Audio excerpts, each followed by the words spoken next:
Baiklah anak didik kami, kita masuk pada hari ini untuk melanjutkan pembelajaran kita, mengingat masih banyak materi yang harus kita teruskan, dan minggu depan sudah ujian semester kepada anak didik kami kelas 9. Untuk itu Bapak harapkan supaya belajar juga secara mandiri di rumah ya, sampai bab 4 bab terakhir ya.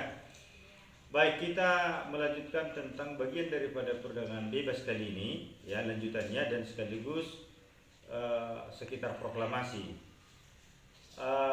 Lanjutan daripada perdagangan bebas kan yang pertama kemarin itu contohnya adalah ASEAN ya, melalui program MEA, kemudian APTA ya, kemudian APEC, Asia Pacific Economic Cooperation, kemudian kita akan membahas masyarakat ekonomi Eropa ya, atau Uni Eropa ya, atau European Economic Community. Jadi dari Asia Tenggara sudah, kawasan Asia Pasifik sudah ya perdagangan bebasnya, kemudian ini ke Eropa, baru nanti yang terakhir adalah ke dunia, WTO. Bahwa latar belakang daripada masyarakat ekonomi Eropa ini tidak jauh beda dengan latar belakang organisasi yang lain. Ini adalah untuk mengintegrasikan, menyatukan ya, dan mengatasi berbagai kemiskinan di Eropa. Mengingat bahwa negara-negara Eropa itu terlibat di Perang Dunia Kedua. Ya, jadi pasca Perang Dunia Kedua, Eropa mengalami kemiskinan dan perpecahan.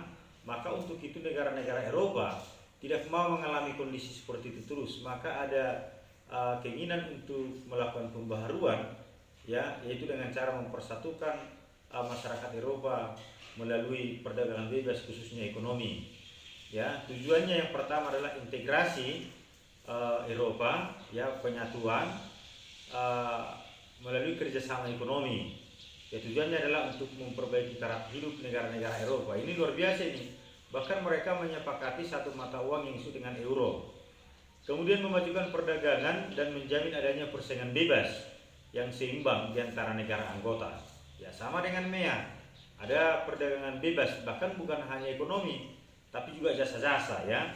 Kemudian menghapuskan semua rintangan yang menghambat lajunya perdagangan internasional. Kemudian meluas hubungan ya, kerjasama negara-negara. Itu tentang MEA ya, atau itu tentang MEE, Masyarakat Ekonomi Eropa ya, atau disebut juga dengan European Economic Community. Sekarang kita langsung ke World Trade Organization, WTO ya. Ini mendunia ya, jadi bukan lagi hanya Eropa tapi mendunia. Ini dibentuk berdasarkan perundingan di Uruguay. Tujuannya adalah meningkatkan kesejahteraan negara-negara anggota WTO, kemudian membantu produsen barang-barang dan jasa serta eksportir dan importir, kemudian mendorong lebih terbukanya perdagangan dunia ya, tentunya perdagangan secara sehat melalui ekspor dan impor juga. Kemudian membuat aturan, ada aturan bersama dalam perdagangan internasional, kemudian menyusun ya aturan tentang hak-hak dan kewajiban untuk menjamin berjalannya sistem internasional dan non-diskriminatif, tidak ada perbedaan. Kemudian menyediakan forum untuk isu-isu perdagangan internasional dan menyediakan mekanisme penyelesaian perdagangan internasional. Jadi tujuannya semua organisasi adalah untuk meningkatkan taraf hidup masyarakat negara-negara anggota. Itu beberapa contoh dari perdagangan bebas. Baik adik kami, kita akan masuk ke sekitar proklamasi ya, masa kemerdekaan 1945 sampai 1950. Tentunya diawali dengan proklamasi dan persiapannya ya. Ya, kenapa kita bahas ini? Supaya kita tahu sejarah bagaimana proklamasi kemerdekaan Indonesia itu, bagaimana proses persiapannya. Mungkin adik kami pernah dengar yang namanya BPUPKI, Dokuritsu Junbi Kosokai, dan PPKI, Dokuritsu Junbi Inkai. Ya, dan ini tentu dibentuk oleh Jepang, tidak terlepas daripada kondisi yang dialami oleh Jepang dalam Perang Dunia Kedua di front Asia Pasifik atau Asia Timur Raya. Jadi karena mereka sudah terdesak keolahan dengan sekutu, maka Jepang memberikan janji kemerdekaan, dan untuk meyakinkan itu di bulan September 1944 Perdana Menteri Jenderal Kuniaki Koiso menjanjikan kemerdekaan dengan membentuk BPUPKI 1 Maret 1945 yang bertujuan untuk merumuskan dasar negara, ya, Pancasila dan Undang-Undang Dasar 1945 ataupun Konstitusi Negara Kesatuan Republik Indonesia. Dan setelah itu nanti dibentuk oleh BPUPKI, kemudian dibubarkanlah nanti BPUPKI karena tugasnya tadi sudah siap merumuskan dasar negara, kemudian konstitusi atau Undang-Undang Dasar 45, dibentuklah PPKI. PPKI ini nanti yang mensahkan hasil-hasil daripada rumusan yang dibuat BPUPKI setelah kita merdeka. Ada 3 kali nanti itu. Sidang pertama ya 18 Agustus, kedua 19 Agustus, dan ketiga 22 Agustus. Baik anak-anak kami, ya akan kita perjelas di sini bagaimana sejarah proklamasi kemerdekaan Indonesia kita ini, yang kita cintai ini. Baik anak didik kami, tadi Bapak katakan bahwa BPUPKI telah langsung bersidang mulai tanggal 29 Mei sampai 1 Juni merumuskan dasar negara, sehingga 1 Juni diperingati sebagai hari lahirnya Pancasila. Dan sebelum 1 Juni sebelum disepakati ya menjadi dasar negara nanti oleh PPKI, ada dibentuk panitia 9 untuk merumuskan ya konsep dasar negara dan menghasilkan Piagam Jakarta yang disebut dengan Jakarta Charter.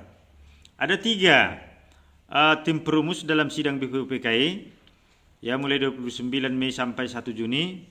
Ada Muhammad Yamin, ada Mr. Supomo, dan ada Insinyur Soekarno.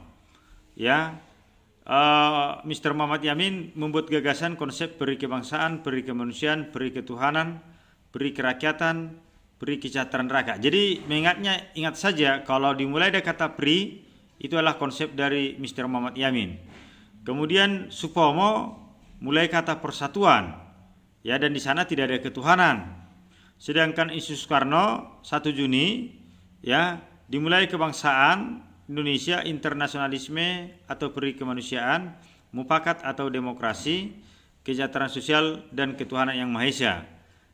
Jadi kalau Bung Karno ketuhanan yang Maha Esa urutannya dibuat di poin 5 terakhir ya. Jadi sekali lagi kalau peri dimulai kata peri itulah konsep Muhammad Yamin. Kemudian persatuan itu konsep Supomo dan tidak ada di sana ketuhanan. Sedangkan Insinyur Soekarno membuat konsep ketuhanan di urutan kelima. Kemudian dalam sidang yang kedua, ya Bapak katakan tadi BPUPKI membahas Undang-Undang Dasar 45. Setelah selesai tugasnya dibentuk PPKI tadi, ya, yang diikuti Insinyur Soekarno. Kemudian mereka dilantik secara simbolis. Jenderal Tarausi memanggil mereka ke Dalat sekaligus untuk mempertegas janji kemerdekaan Indonesia. Para pemuda tahu bahwa Jepang ya sudah kewalahan dalam Perang Dunia Kedua di Asia Pasifik dan sudah menyerah. Berita itu diketahui oleh para pemuda sehingga para pemuda mendesak golongan tua untuk segera memproklamasikan kemerdekaan Indonesia. Sehingga terjadilah peristiwa Rengas Dengklok, yaitu di mana Insinyur Soekarno ya golongan tua diasingkan ke Rengas Dengklok. Tujuannya apa? Supaya tidak terpengaruh oleh Jepang dan untuk mempercepat proses proklamasi. Dan anak didik kami,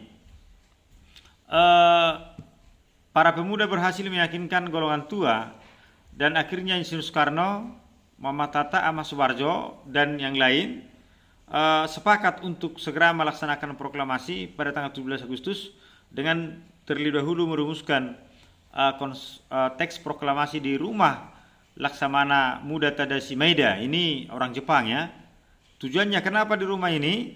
Supaya tidak diketahui oleh Jepang. Kemudian teks proklamasi diketik oleh Sayuti Melik dan bendera dijahit oleh Fatmawati. Jadi 17 Agustus 1945 proklamasi dilaksanakan di depan kediaman Isus Soekarno, Jalan Pegangsaan Timur nomor 56. Jadi waktunya sangat singkat. Tapi walaupun singkat, maknanya ya sangat mendalam, dan itu menjadi tonggak lahirnya Negara Kesatuan Republik Indonesia. Jadi sangat singkat. Kita bayangkan itu tanggal 16 Agustus masih terjadi peristiwa Rengas Dengklok. Itu tadi karena ada perbedaan pendapat antara golongan muda dan golongan tua tentang kapan proklamasi dilaksanakan. Golongan muda tadi mengatakan segera, sementara golongan tua mengatakan kita bicarakan dengan PPKI, ya. Dan akhirnya ada kata sepakat, ya. Tanggal 16 malam dari Rengas Dengklok menuju kediaman Laksamana Tadasi Maida, ya. Dan syukur kepada Tuhan, proklamasi 17 Agustus terlaksana, dan itu menjadi pertanda lahirnya Negara Kesatuan Republik Indonesia. Demikian penjelasan yang bisa Bapak sampaikan, mudah-mudahan bisa dipahami. Terima kasih.